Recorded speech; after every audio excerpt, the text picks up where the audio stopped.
Bienvenidos a un nuevo episodio de los Miércoles de Bienestar. Soy Jorgelina Durán, gerente de Salud y Bienestar de Humanos Seguros, y en este episodio, como siempre, me acompaña Víctor Luna, coach de Bienestar de Integra, y en el día de hoy tendremos un invitado internacional que es súper especial.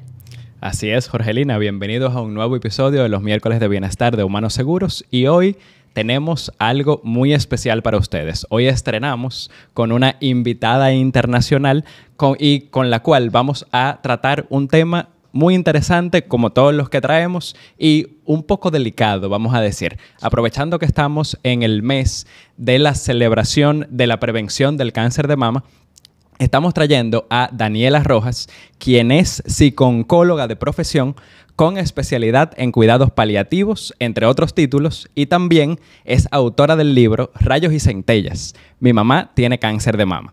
Conversaremos con ella sobre cómo abordar un diagnóstico de cáncer, especialmente conectándolo y entregándole la información a nuestros hijos. Ella hablará respecto de su propia experiencia, porque además de ser escritora del libro, también pasó y es sobreviviente también de esta enfermedad. Así que, Daniela, desde Chile, muchísimas gracias por acompañarnos. Aquí la tenemos. ¿Cómo estás, Daniela? Muchísimas gracias a ustedes por la invitación. Muy bien, entrando ya en verano por acá. Ah, súper. Qué bueno tenerla, que esté atravesando por lo mismo que nosotros, quizá no tanto. Así es. Daniela, gracias por acompañarnos, y yo voy a hacerte la primera pregunta y quiero abordar acerca de qué es la psicooncología y de qué trata esa especialización. A ver, la psicooncología es un área de la psicología, de especialización de la psicología que atiende en el fondo a las necesidades y los desafíos que deben enfrentar las personas diagnosticadas por un cáncer durante su fase diagnóstica, proceso de tratamiento, eh, fase de supervivencia, remisión o también incluso las recidivas y el proceso de final de vida. La idea es que la psicooncología de alguna manera pueda velar por el bienestar emocional, por la calidad de vida de los y las pacientes y sus familias.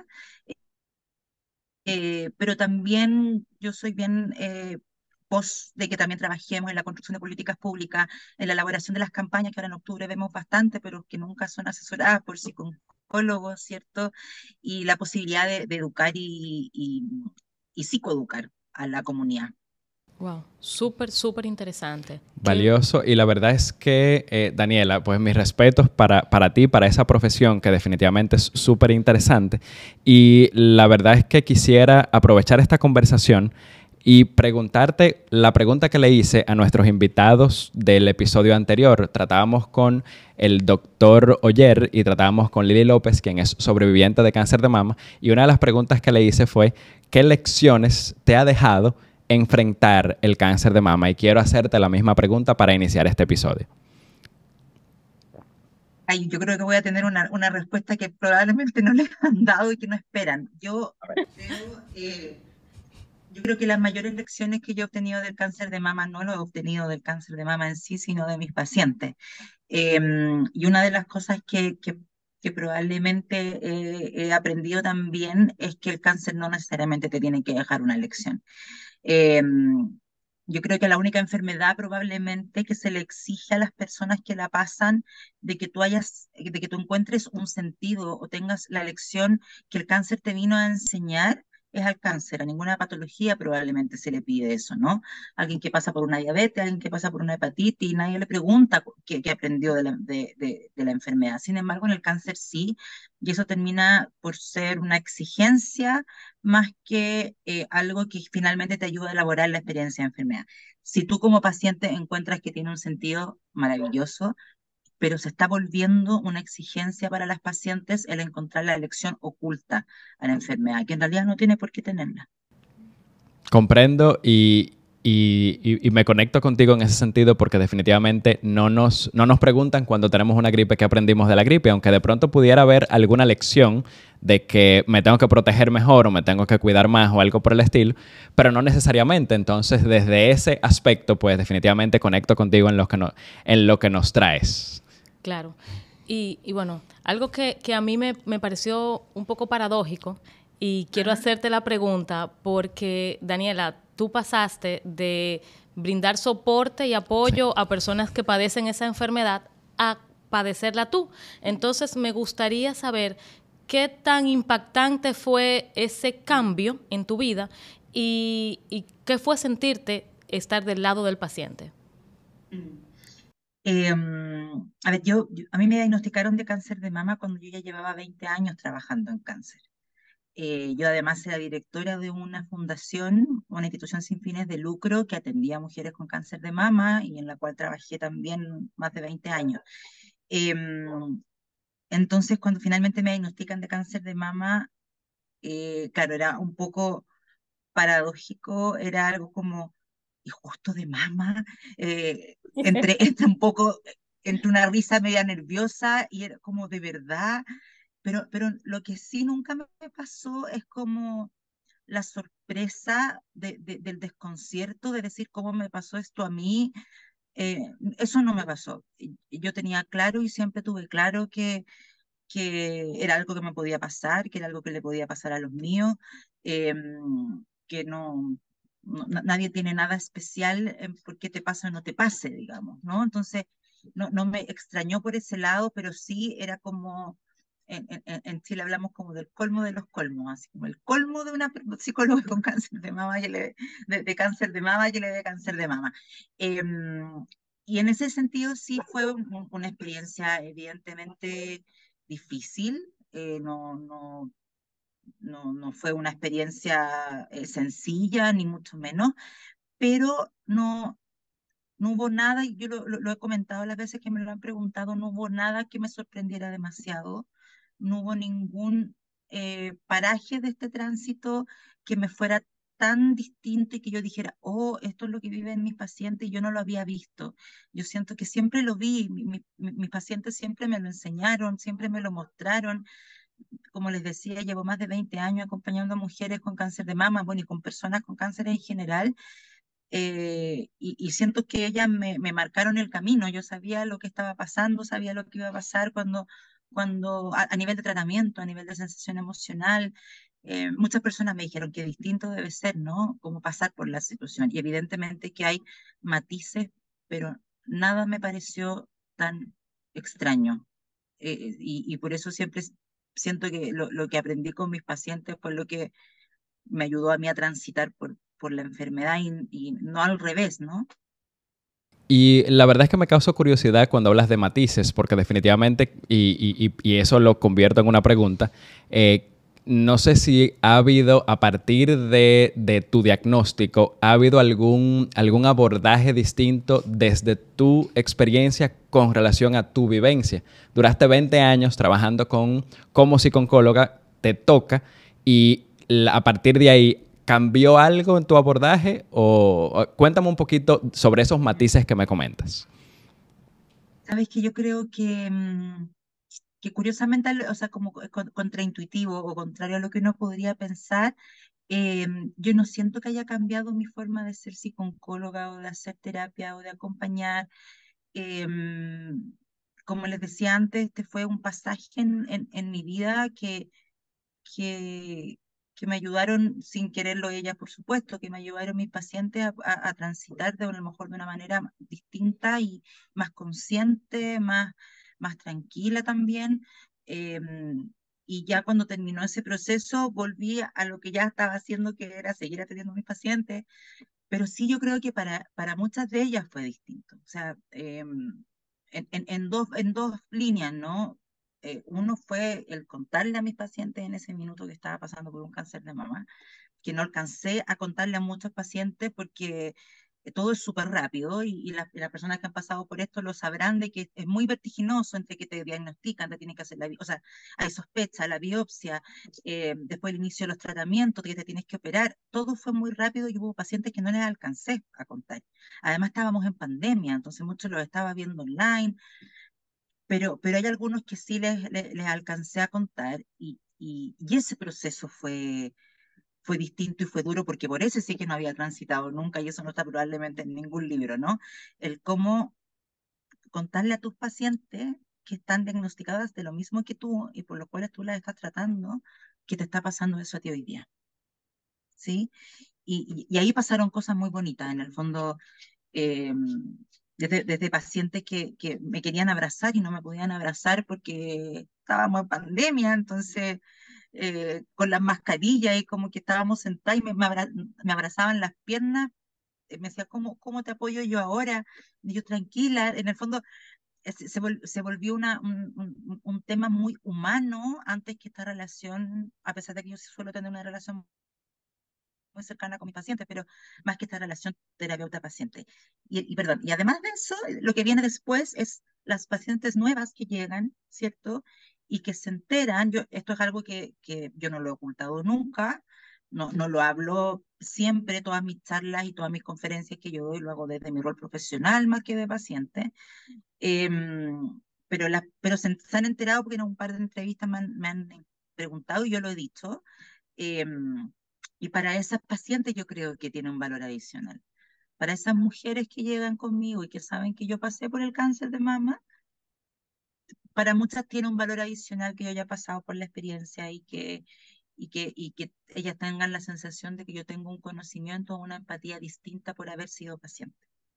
Se vuelve quizás algún círculo de empatía, vamos a decir, porque al mismo tiempo, pues la psicooncóloga también de pronto es paciente y siente que quizás el paciente siente que reconoces el sentimiento. Sabe por lo que estoy pasando. Sabe por lo que estoy pasando. No me lo está diciendo de la boca para afuera ni porque lo leyó en un libro, sino porque ella realmente, desde el conocimiento, pues lo está sintiendo. A pesar de que yo siempre defiendo que uno puede, y de hecho siempre he pensado que uno puede empatizar y acompañar eh, compasivamente sin haber pasado por la experiencia de dolor que pasó el otro. Uno acompaña probablemente desde las huellas de sufrimiento que tenemos todos en distintas experiencias y que no es necesario haber pasado necesariamente por la experiencia. Por eso digo que para mí no ha sido distinto. Claro. Sí. Porque yo siempre, con eso sí me di cuenta con la enfermedad, que, que mi nivel de conexión con mis pacientes y mi nivel de vínculo y mi nivel de comprensión de su experiencia era muy profundo, porque cuando yo lo viví, tenía esto de alguna manera recorrido, ¿no? Eso sí lo aprendí y me dio gusto también saberlo, de que yo había podido efectivamente conectar con la experiencia y con los dolores y con los sufrimientos y con los bemoles que tiene esta experiencia con las pacientes y con todos los pacientes que había atendido durante todos estos años. Wow, Sí. qué bonita su Claro. historia. Y también el sentir que en algún momento tú fuiste apoyo para ellos, pero ellos también en el momento en el que tú estabas atravesando por la situación, pues también se empeñaron en ser parte como de una comunidad de apoyo para ti. Sí. Sí, eso fue precioso y eso fue algo que probablemente no sale en ningún libro y en ninguna parte. Yo tengo todavía una paciente que la atiendo cierto día, cierta hora, y la veo hace mucho tiempo y, y durante todo el periodo que yo estuve con licencia médica o de baja o no sé cómo lo dirán allá, ella me escribió todos los días de nuestra sesión, a la hora que teníamos nuestra sesión, todas las semanas durante todo el periodo que yo estuve fuera. Y no me escribía para decirme cómo ella estaba o para contarme sus cosas, porque yo soy su terapeuta, ni siquiera para preguntarme cómo yo estaba. Me escribía, hoy día estuve en una librería y vi este libro y me acordé de ti y pensé sobre esto. Hoy día el día está tan bonito y pensé, no sé, y reflexiones y pequeñas cosas que me escribió todos los días a la hora de nuestra sesión durante todo el tiempo que estuve fuera y que después cuando ya volvimos a retomar, pero cosas como esas pasaron y fueron muy, muy conmovedoras. Linda amistad. Qué bonito. Yo quiero hacerte una pregunta y ya me voy a alejar un poquito sobre la parte de tú como psicooncóloga y tus pacientes y quiero abordar el punto de cómo fue el momento en el que tú tuviste que afrontar y contar que estabas pasando por la enfermedad a tu niño de 7 años. cómo fue ese proceso y si quisiera saber si hay alguna manera, o sea, cómo lo abordaste y si hay alguna manera adecuada de hacerlo para las mujeres que están pasando por una situación similar. Sí, la verdad es que yo desde muy temprano en mi carrera tuve siempre esta idea de que teníamos que incorporar a los niños, ¿sí?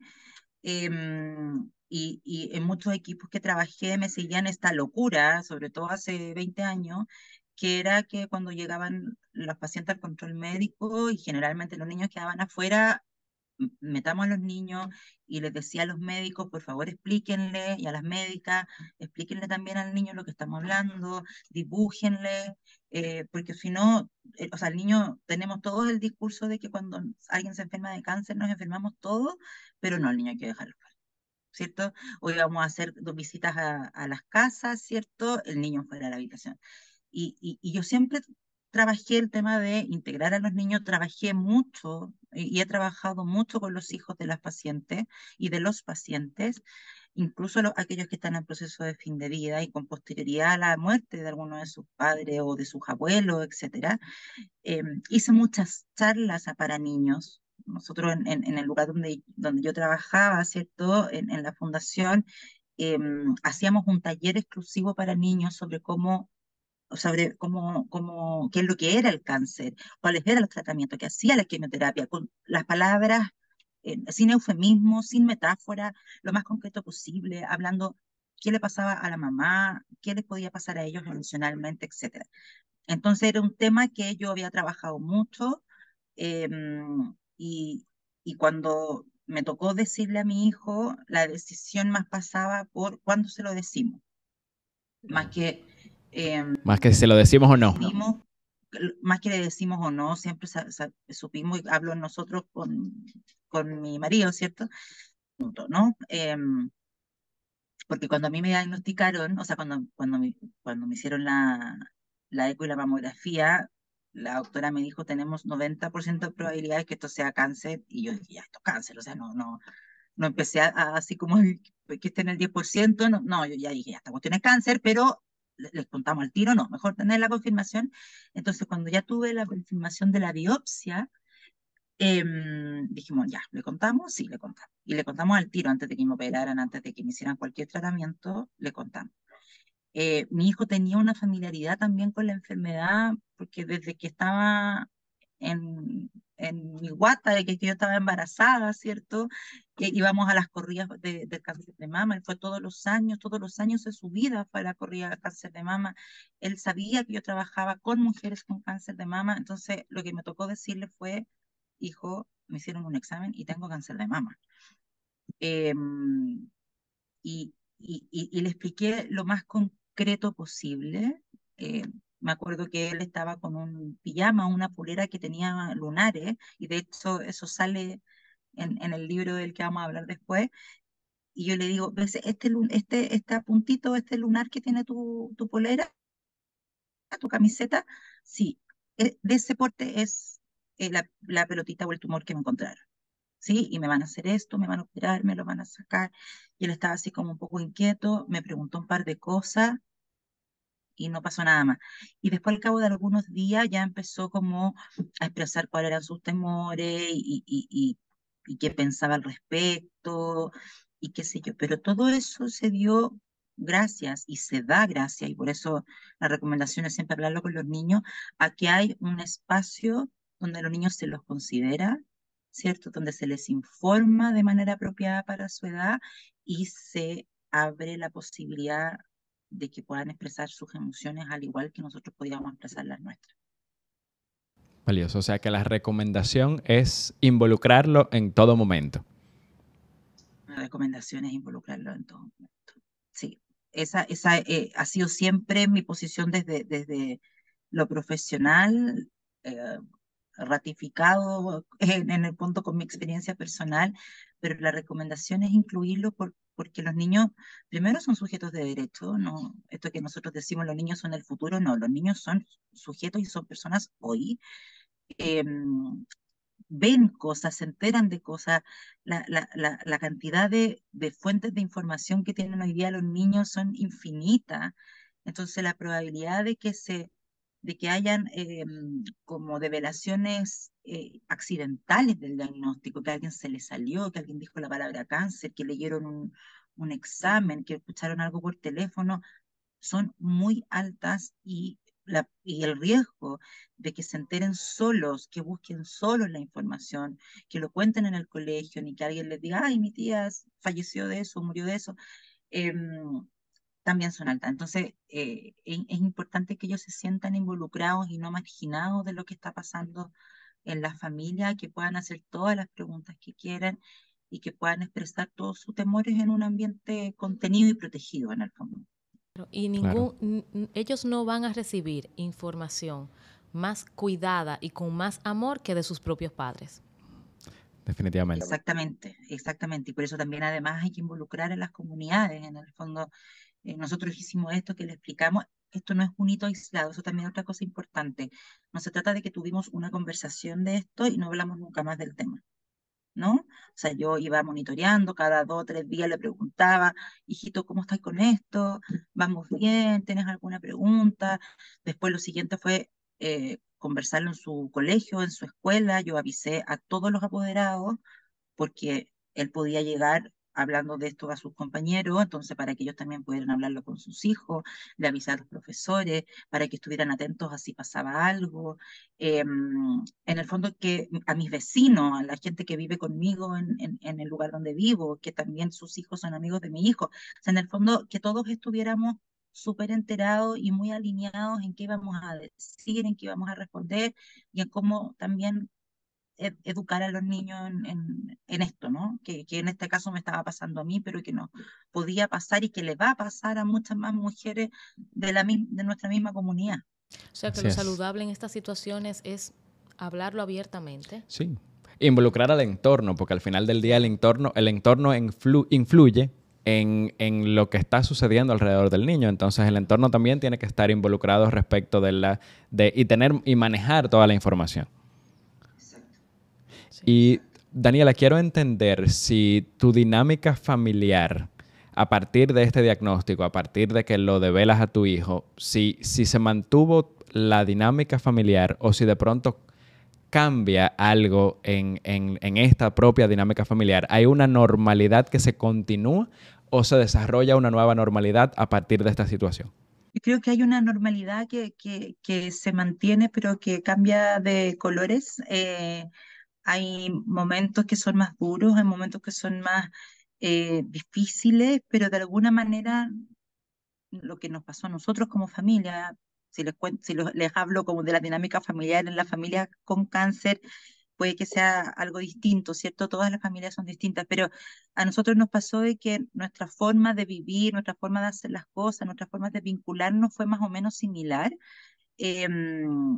pero evidentemente cambiaba la cotidianidad, las actividades diarias. Yo tenía que ir casi todos los días a la clínica. Dejé de trabajar, ¿cierto? Teníamos que ver quién me acompañaba, eh, tenía a mis padres más presentes a lo mejor de lo que estaban siempre, y ir como ajustándose, como adaptándose a la noticia, porque uno no se adapta de un minuto para otro, ¿cierto? A las implicancias, y son varias noticias además. Ya primero es cáncer de mama, después qué tipo de cáncer, ya, y qué tratamiento te tienes que hacer, cuánto tiempo vas a estar afuera, qué más hay que hacer después. En el fondo hay mucho trámite burocrático que un poco muchas veces te desalinea de lo emocional o te distrae de lo emocional. Em, y si en algunos momentos fue como, ya, necesito parar un poco más o necesito un espacio para mí sola. eh, Esas cosas sí, y yo creo que una de las cosas que más nos pegó fuerte fue que eh, parte de nuestro entorno cercano o personas que para nosotros eran muy cercanas y supusimos que iban a estar, no estuvieron. Y eso implicaba muchas veces no solo no estar para mí, sino que no estar para mi marido, no estar para mi hijo, ¿cierto? Y eso fue un proceso súper doloroso. Yo creo que fue uno de los duelos más importantes que vivimos, que viví yo particularmente, y después el resto de mi familia. ¿Y tú crees que eso se debió, Daniela, a la propia enfermedad, al miedo, al, no sé, o sea, ¿qué tú crees que o sea, ¿con qué tú crees que tenga que ver esa situación? O tuvo que ver con la pandemia, porque el Sí, diagnóstico también. De Daniela fue específicamente en la Durante la pandemia. pandemia. Ujú. Claro, pero fue en segundo año y al final. Ok. O sea que, Entonces ya no habían restricciones, correcto. Ah, eh, seguíamos con las mascarillas en los lugares, en los centros hospitalarios y de salud, como hasta hoy día, de hecho. Pero ya no teníamos restricciones. Entonces, eh, muchas veces hay personas que les cuesta acercarse, que no saben cómo. eh, y claro, y ahí yo creo que tiene que ver mucho con que nuestra sociedad no sabe qué hacer con el sufrimiento, con el dolor, no nos gusta mirarlo, no nos gusta ver a las personas enfermas, no nos gusta ver la vejez, a pesar de que es un proceso vital de nuestro ciclo vital, ¿cierto? Y hay muchas cosas que no, con las que no estamos cómodos, ¿no? Y desde ahí, eh, ¿qué le digo? No sé qué decirle. Además, yo he trabajado mucho el tema de cómo hablar del cáncer, entonces muchas veces me decían, ¿qué te vamos a decir a ti? que tú no Sí. sepas. Que tú Sí. no sepas ya. Entonces, sí, pero el acompañamiento, claro, y hay personas que definitivamente se van, y se van, y se van, y no aparecen nunca más. Entonces, ahí uno tiene muchas más dudas que respuestas, pero pasa mucho. Eh, y no solo en cáncer, yo creo que frente a crisis como importante, muchas veces hay rompimientos vinculares que o tienen que ver con los valores o tienen que ver con las formas en que uno lo enfrentó, que a otro no le gustó, que sí le gustó, que no sé. Ahí tengo también muchas preguntas y generalmente a las personas que les pasa también tienen muchas más preguntas que respuestas. Creo que sí. Precisamente mi pregunta viene por esa línea. Yo Sí. quisiera saber, Daniela, cómo nosotros podemos, desde una manera empática, apoyar a esa persona que está atravesando por esa enfermedad o a sus familiares en ese sentido. ¿Cómo nosotros podemos sumar en vez de restar? Sí, no, y sobre todo desde las dos ópticas, porque me gusta mucho tu respuesta porque lo puedes ver desde las dos maneras, lo puedes ver desde la paciente y también desde la psicóloga, o sea que Claro. estoy aquí ansioso por escucharte. Ese- Doblemente, Eh, doblemente Ansioso, ¿verdad? Sí. a ver, yo creo que lo principal es estar presentes, estar disponibles, ¿ya? Em, yo me acuerdo a mí me gusta mucho escribir y como les decía, y por el rol que tengo, hago harta apariciones en medios de comunicación para también educar sobre estos temas. Y me acuerdo que la primera columna que volví a escribir después de, la columna de opinión que volví a escribir después de la enfermedad fue sobre esto. Y me acuerdo que el título era algo como Vivir un cáncer en la sociedad de no molestar, ¿sí? Porque yo creo que vivimos en esta sociedad de no te quise molestar, no, te iba a llamar, pero preferí no molestarte. Te iba a mandar un WhatsApp, pero ¿para qué te iba a molestar? Te iba, te iba a invitar a esto, pero yo sé que tú estás no sé qué, ¿y para qué te voy a molestar? Y esto, finalmente, si todos tenemos la misma visión y la misma filosofía de que ninguno quiere molestar, finalmente la gente va a estar sola. Entonces, es tan importante estar presente, ¿no? Eh, y molestar. Preferible molestar. Ahora, molestar desde una óptica y desde una perspectiva en que sea el otro el que comande, ¿no?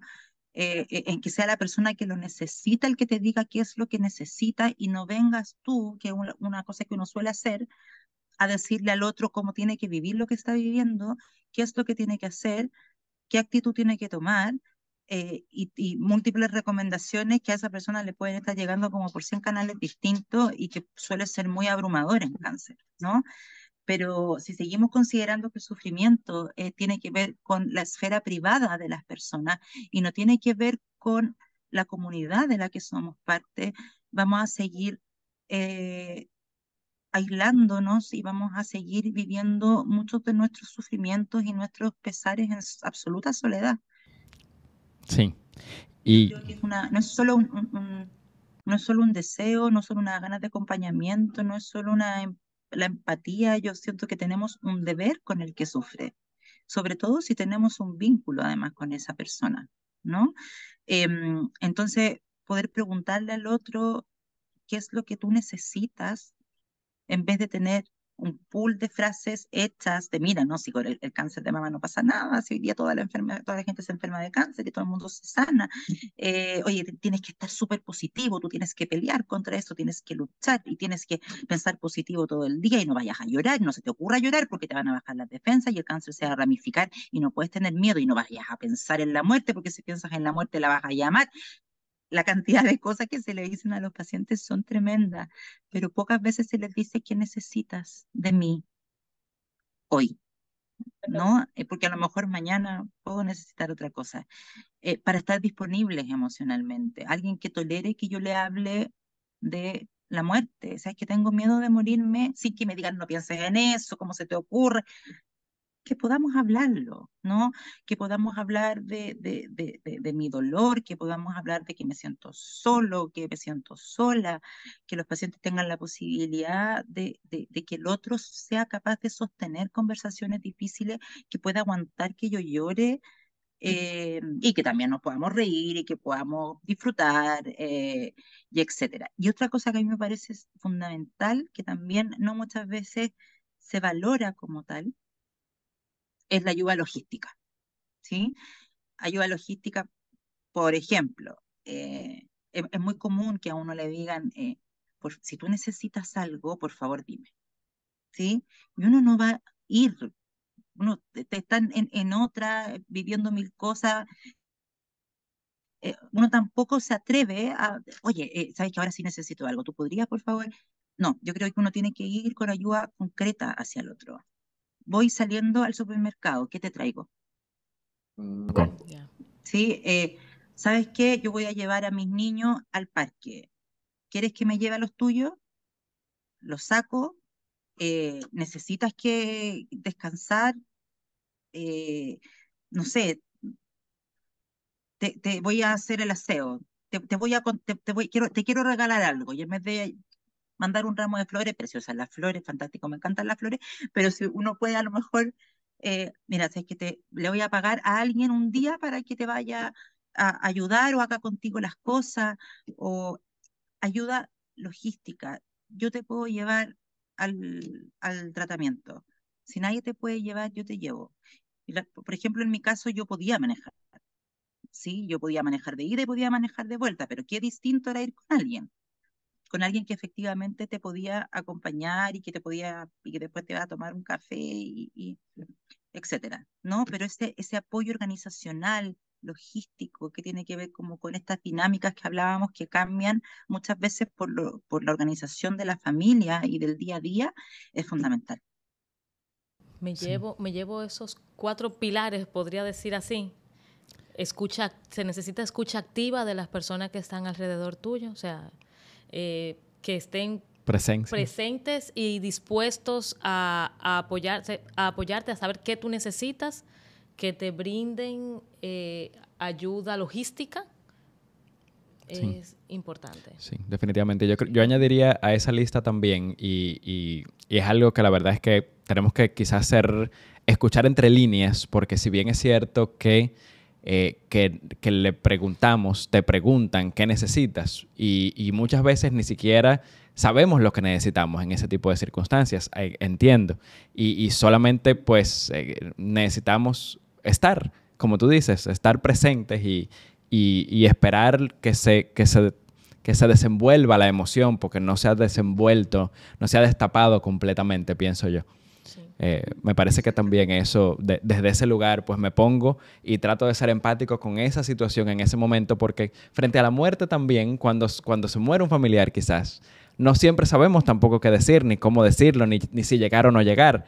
Entonces eso me imagino que también pasa desde esa óptica frente a un tipo de diagnóstico como este.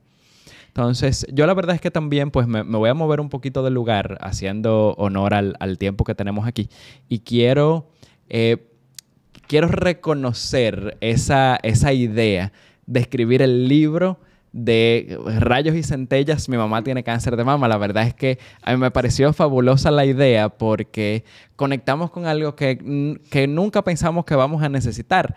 Sin embargo, sí hay gente que lo necesita. Claro. Entonces, qué bueno que está el libro, qué bueno que escribiste el libro, qué bueno que te desdoblaste y que compartiste esa historia familiar para que más personas se puedan edificar respecto de cómo manejar una situación como esta. Y yo quisiera preguntarte ¿qué podemos encontrar en esas páginas del libro?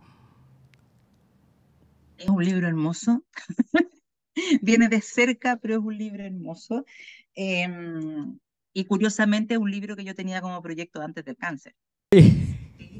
Teníamos un proyecto con mi compañera, que es mi coautora, Isabel Valles, que ha sido mi compañera en este mundo de la psicooncología y trabajamos muchísimos años juntas.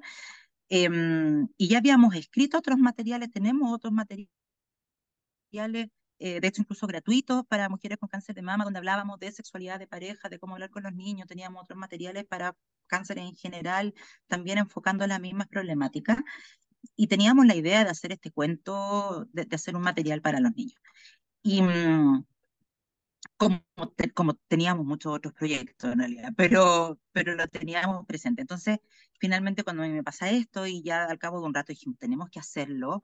Eh, mi hijo en particular es un niño súper perceptivo, muy sensible, entonces muchas de las cosas que él me decía a mí me daban ganas de anotarlas y yo decía, esto lo tenemos que ocupar en el libro. Eh, y efectivamente terminó siendo eso, ¿sí? El libro está escrito desde el relato de un niño. Eh, el protagonista está inspirado en mi hijo, tiene el nombre, la apariencia, ¿cierto? Y muchos de los diálogos que hay adentro son reales, ¿sí? Eh, pero es como les digo, es un libro que es sobre todo eh, profesional, o sea, en el fondo. ¿Qué quiero decir con esto? Que todo lo que ahí está escrito es por nuestra experiencia y nuestro conocimiento profesional. Yo me valí de lo que viví para poder aterrizar muchos de esos pasajes, ¿no? Pero nosotros en ese libro lo que quisimos fue que desde la mirada de un niño, desde la edad de ese niño, pudiera explicar cómo pasó que él se dio cuenta o se enteró que su mamá tenía cáncer de mama, y qué es lo que fue lo que le explicaron, cómo se lo explicaron, ¿cierto? Y cómo él se lo puede explicar a otros niños, ¿no? Que él pueda explicar a otros niños qué es el cáncer de mama, que pueda explicar qué es la radioterapia, qué es la quimioterapia. Eh, y él lo explica con metáforas y el libro tiene muchos dibujos, además, y habla entre medio y mi mamá me explicó que la iban a operar y a mí me pasó tal cosa emocionalmente. Entonces, eh, el, el, la posibilidad de conectar con la experiencia del niño, con la experiencia de la familia, es súper profunda. Además, el libro trae un cuadernillo de actividades, además del libro donde los niños pueden dibujar, pueden escribir, incluso hay como una especie de experimento para hacer con burbujas y entender cómo se ramifican las células. Y además viene con un mazo de cartas, con un juego de cartas para jugar en el fondo con preguntas de trivia sobre el cáncer, sobre las emociones, ¿cierto? Que vamos sintiendo y otras que están enfocadas en poder trabajar lo que a toda la familia le pasa con la enfermedad, que es algo que también se trabaja súper poco. Pero yo me he ido enamorando mucho más del libro en el camino. Desde siempre lo he encontrado un libro maravilloso. Las ilustraciones que son de Sophie Dreyer, que es una ilustradora, una diseñadora que ha trabajado muchos materiales infantiles en cáncer específicamente. Eh, Más los conocimientos que tenemos las dos como psicólogas, ¿cierto? Con Isabel, más mi experiencia, más todo lo que aportó mi propio hijo, ¿cierto? Pero lo que ha ido pasando es que, y por qué les digo que me he ido enamorando cada vez más del libro, porque ya hay muchas personas que lo han adquirido y me llegan comentarios de gente incluso que no conozco, de personas de educadoras, profesoras que los compraron para poder trabajar el tema en sus colegios y en los cursos, porque hay niños con la experiencia del cáncer, por ejemplo. Tengo pacientes que les ha llegado primero el libro que el contacto mío para atenderse, por ejemplo, y me han mandado los diálogos que han tenido con sus hijos y con sus hijas a propósito del libro, niños de 5 años, de 6 años, que han hecho, hay un trabajo maravilloso que hizo una niñita que se le acabó su cuadernillo de actividades y ella armó otro, ¿cierto? Y le puso qué es el cáncer, qué es la cirugía, dibujó con toda la imaginación y la información que le daba el libro a una niña de 6 años. Entonces han pasado cosas muy bonitas en el colegio de mi hijo particularmente. Además me invitaron a leerlo junto con él. Eh, y uno dice, chuta, ¿cómo le vamos a leer esto? Y mucha gente decía, pero vaya a ir a un curso, mi hijo está en tercero año, en tercero básico, tiene 9 años hoy día, entonces, ¿qué van a enganchar los niños de tercero básico? Y impresionante, las preguntas que tenían. Y mi tía y mi abuela, y yo sé, a mí me pasó, y qué sé yo, ¿no? Ha sido muy bonito lo que se ha generado y qué ganas de poder generarlo más. Y me encanta esta instancia porque este tipo de materiales no existen. Son muy pocos o tienen una visión que nosotros hemos querido también ir como cambiando, que tiene que ver con todo este tema de la guerra y enmarcar siempre el cáncer dentro de los límites de la violencia. Eh, por lo tanto, ojalá pudiéramos llegar a más niños y a más familias en Chile y en Latinoamérica y en Centroamérica que lo necesiten. Que sí, yo siento Sí. que la verdad es que tu libro es súper, súper poderoso, porque es que le permite ser una guía, un instrumento en el cual las familias pueden canalizar las emociones que van sintiendo atravesando por ese proceso. No, y algo que nos ayude, que nos apoye a comentarlo, a decirlo. Mucha gente se pregunta cómo lo digo, o sea, qué decir, qué no decir, y eso es de pronto una de las preguntas que tengo para ti. Sin embargo, tengo que hacer un comentario. Yo creo que le falta un autor a ese libro, ¿eh? El niño también debe estar ahí dentro de los autores del libro junto con Isabel. Alucinado. De hecho, pues, nos han llamado ya de 2 librerías para hacer un cuentacuentos. Ay, qué chulo. Y él va como protagonista en el lanzamiento. Lo único que quería era que le pidieran autógrafos, decía. Es muy famoso. Firmó algunos libros y al pasado algo muy divertido porque nos cabeceamos mucho con el título. ¿Qué título le ponemos, ¿no? al libro? Y llegamos a la conclusión del rayos y centella, mi mamá tiene cáncer de mama, pero los niños que tienen el libro le dicen el libro de Santi. Ok, Ok, claro. Porque el protagonista se llama Santi, entonces los niños en vez de decir rayos y centella y toda esta cosa que nosotros le pusimos, eh, muchas pacientes, muchas mujeres que nos han escrito nos dicen que el libro es el libro de Santi, ¿no? Nunca fue rayos y centella, hasta ahí llegó el título nomás. Hicieron, imagínate. Es un Sí, subtítulo ahí, claro, el libro de el Santi. libro de Santi. Tú sabes que Daniela, aparte de escribir ese libro, tiene otros. Otros materiales. Otros Sí. materiales. Y yo quisiera que Daniela, o sea, no quiero dejar el espacio sin que Daniela nos comente un poco acerca de una perspectiva interesante que ella tiene sobre cómo se debe abordar el lenguaje relacionado a esta enfermedad. Entonces, quisiera que tú nos comentaras un poquito sobre esto y definitivamente qué cosas no debemos hacer ni decir ante una paciente que esté atravesando por esta enfermedad. Eso podríamos tener como 3 programas más. Voy a tratar de resumirlo lo más posible. Eh, sí, una de las temáticas que a mí me ha preocupado mucho desde muy temprano en mi carrera es sobre cómo hablamos del cáncer. ¿Sí? Esta idea de que el cáncer es un enemigo contra el que hay que batallar y contra el que hay que pelear, derivan muchos mensajes, ¿cierto? A los y las pacientes de que tú tienes que luchar, de que tienes que pelear, de que tú eres un guerrero, de que tú eres una guerrera.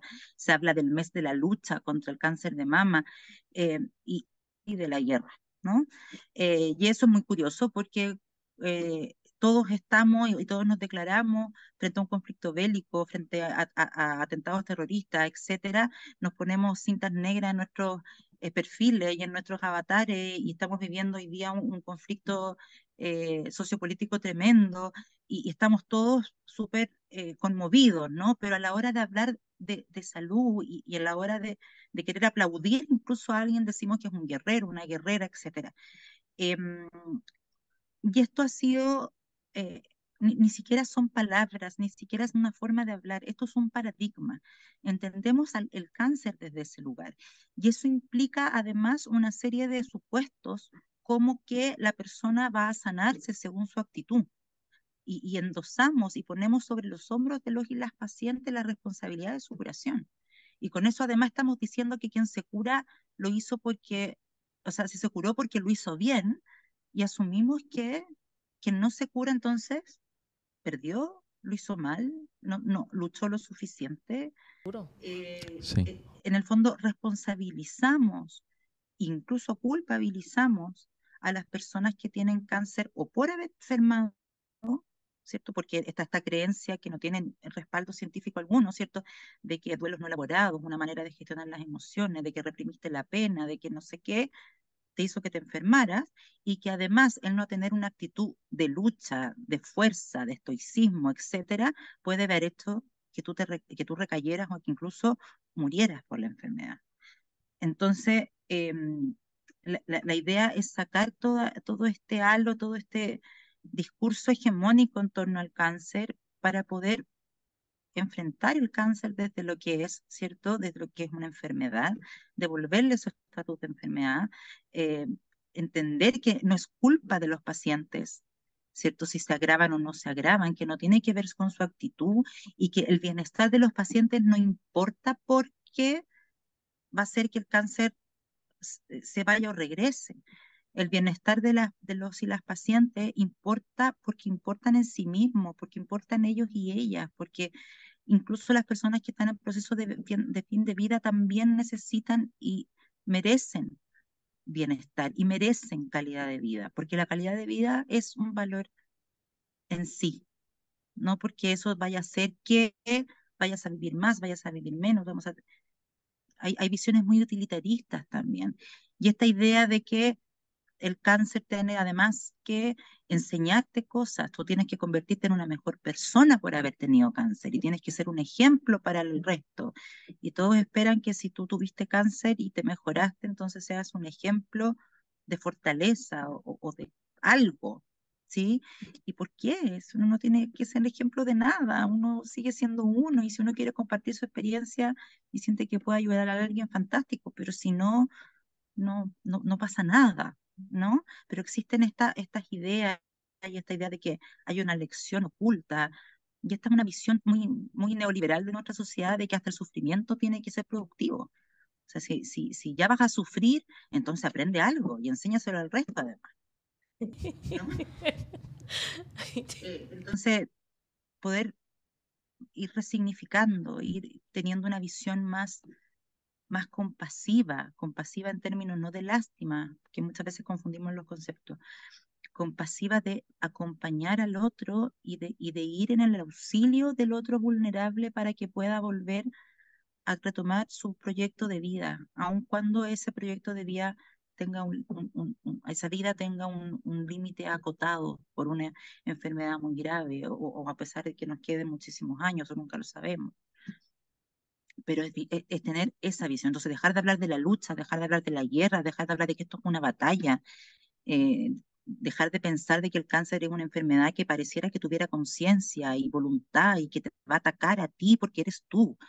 Eso es tremendamente atemorizante, además, ¿no? Y además culpabilizante, como decíamos. Sí, porque definitivamente el tener pues la actitud positiva y estar siempre no nos permite evitar las emociones que estamos experimentando porque tenemos que estar de una manera para que el cáncer no venga a vencernos. Entonces ahí es donde tenemos pues esta lucha de que tengo que estar bien porque soy positivo y pues, sin embargo pues me siento mal y no quiero hacer nada y ahí como que está, me imagino que tiene que ser una lucha titánica entre uno mismo. Claro, tratando de controlar las emociones. Sí, sí. Y invalidando la emoción, porque Claro. al final, pues, las emociones vienen y las debemos experimentar y luego dejarlas ir. Entonces, es una disyuntiva como que innecesaria. pienso yo. Claro. Y desde ese punto de vista y llegando pues al final de este espacio, Daniela, quisiera saber si tú tienes algo si me gustaría que les dijeras algo a esta mujer que está lidiando respecto de un diagnóstico, que está en un proceso de tratamiento y no sabe cómo decírselo a su esposo, a sus hijos, a su comunidad. ¿Qué le dirías a esta persona? Es difícil dar como consejos, a pesar de que generalmente se cree que los psicólogos hacemos eso, pero en realidad no es tanto como dar consejos, sino como acompañar. Y eso es también el mensaje para la red de apoyo, ¿no? No necesariamente tenemos que dar ánimo o sacar al otro del sufrimiento, ¿no? Lo que estamos a lo mejor mucho más mandatados a hacer es acompañar al otro en su sufrimiento. Y yo creo que es importante para las personas que lo están viviendo que sean, eh, ojalá súper conscientes de lo que les está pasando y sean muy respetuosos con sus necesidades físicas y emocionales, más que estar preocupados de ser un buen paciente o de mostrar lo fuerte que soy o lo bien que estoy, que si un día no me puedo levantar, no me levanto y no pasa absolutamente nada, y si tengo que descansar, descanso, y si quiero llorar, no va a pasar que las defensas van a bajar y que el cáncer se va a ramificar. Eso es un mito. El cáncer es un duelo y como todo duelo, duele. Y si me duele, puedo llorar y también puedo patalear porque tengo rabia, porque me parezca injusto, y puedo tener temores y ojalá conversarlos, con los tratantes, con mi red de apoyo, ¿cierto? Los temores adentro de la cabeza de uno tienen un efecto bola de nieve en que en un segundo se disparan y uno está en el peor escenario posible que uno se puede imaginar. Y cuando los va conversando, los va tallando de alguna manera, ¿no? Y les va dando criterio de realidad y los va adecuando. Entonces yo creo que, eh, hay una palabra que ocupo mucho con mis pacientes y que es acompasarse. Es como ir al compás de sí mismo, ¿no? De lo que voy necesitando, de lo que mi cuerpo va requiriendo, eh, de, de descansar, del un reposo para el alma también, porque es mucho, es mucha sobrecarga. Y muchas veces todos estos trámites, toda la vorágine de los tratamientos no nos permiten tanto conectarnos con eso, y no nos damos ni cuenta como de repente tenemos que volver a trabajar. Y tenemos que volver a trabajar muchas veces mucho antes de lo que estamos preparadas. Entonces, yo creo que es importante eso, y buscar ayuda si se necesita. Y ojalá especializada, porque no, yo sé que obviamente hay muchas carencias de psicólogos y psicólogas en la región, ¿cierto? No todo, en todos lugares hay, pero hoy día las posibilidades del online, el que hayan recursos en Internet, ¿cierto? Incluso también de apoyo, súper importante. Y el Internet, hay gente que dice no lo ocupen, porque uno se mete a Internet y es del terror, pero uno sabe que la gente lo va a hacer igual y todos lo vamos a hacer igual, yo también lo he hecho, pero ir siempre como a fuentes lo más fidedignas posible, lo más veraces, sitios que se dediquen al tema del cáncer, que estén basados en evidencia, y materiales de apoyo que sean escritos y elaborados por psicólogos. Eh, yo siento que es la mejor recomendación que puedo dar, como acompañarse. De hecho, uno de nuestros libros se llama Vivencia del cáncer de mama, el valor de acompañar -C, ¿no? De acompañar a otros y de acompañarse a sí mismo. Sí. Yo creo que eso va muy alineado, Jorgelina, con lo que nosotros trabajamos aquí, con nuestra visión del bienestar. Y me gustó mucho pues la palabra acompasarse, como tú bien dices, porque es entendernos, es escuchar al cuerpo, es escucharnos a nosotros mismos y es atendernos a nosotros mismos. Y eso es bienestar. No importa en el espacio que estés, si eres paciente, si eres acompañante, si eres esposo, si eres hijo, es que estoy experimentando, que no es necesariamente bueno o malo, simplemente es, y permitirnos la posibilidad de hacerlo. Y eso entiendo que es parte de la propia experiencia y del propio bienestar. Como decimos desde aquí, el bienestar es una decisión que empieza contigo Y definitivamente eso pues nos da esa apertura de ser empáticos y compasivos con nosotros mismos y atender a nuestras propias necesidades. Sí. La verdad es que este episodio no ha tenido desperdicio. Daniela, muchísimas gracias por acompañarnos en este episodio. Sé que las informaciones que hemos transmitido en el día de hoy pues van a ser de gran valor para las personas que se conecten y lo vean. Yo me llevo la experiencia de que no necesariamente tienes que aconsejar, solamente tienes que estar. Y acompañar. Y quiero pedirles a las personas que se conectan en estos episodios y que ven nuestro programa, pues que nos comenten, que nos pidan qué temas quieren que nosotros pues vengan y se expongan acá, cuáles invitados desean que nosotros pues se tengamos aquí a este espacio. Así es. Y nada.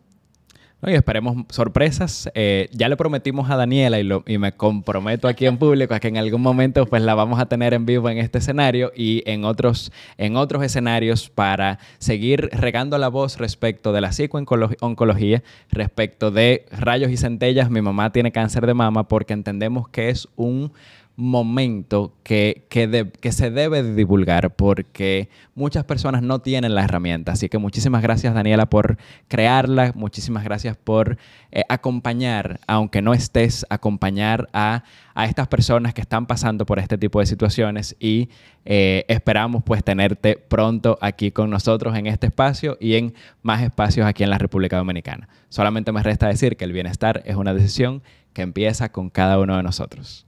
Jorgelina. Hasta una próxima entrega. Hasta la próxima.